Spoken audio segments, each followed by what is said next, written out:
ભાવિનો બોટાદ નગરપાલિકાનું શાંતિપૂર્ણ માહોલમાં મતદાન થઈ રહ્યું છે। યુવાનો, મહિલા, સિનિયર સિટીઝન સહિત દિવ્યાંગ મતદારો પણ મતદાન કરવા માટે પહોંચ્યા। બોટાદ શહેરના કુલ 34 બેઠક માટે 77 બૂથ પર મતદાન શરૂ કરાયું। વૃદ્ધ મતદારો તેમજ દિવ્યાંગ મતદારો પણ કોઈ અન્ય વ્યક્તિના સહારે મતદાન મથક પર પહોંચી નાગરિક તરીકેની પોતાની ફરજ અદા કરી રહ્યા છે।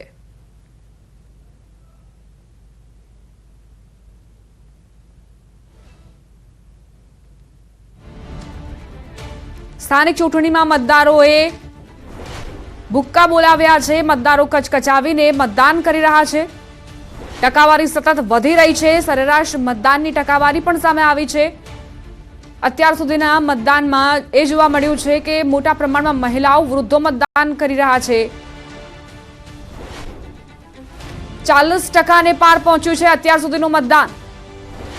હજુ 3 થી 4 કલાકમાં આજે મતદાનની ટકાવારી છે તે વધુ જોવા મળશે। જૂનાગઢ મનપામાં 27% જેટલું મતદાન થયું છે। 68 નગરપાલિકામાં 42% જેટલું મતદાન નોંધાયું છે। 3 તાલુકા પંચાયતમાં 45% આસપાસ મતદાનની ટકાવારી રહી છે। 3 તાલુકા પંચાયતમાં 45% આસપાસ મતદાન નોંધાયું છે। સરેરાશ આ ટકાવારી છે। સાંજ સુધીમાં આ ટકાવારી